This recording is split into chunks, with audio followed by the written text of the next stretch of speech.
Kayo, Ugi Diaz, Raypa TV.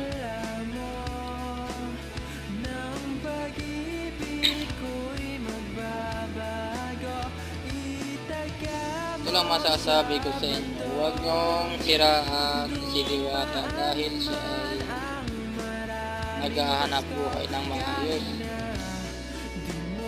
Paringal.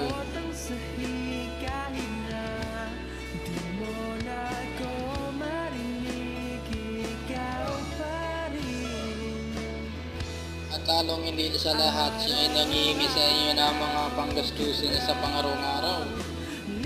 Wala kayong ambag sa buhay niya.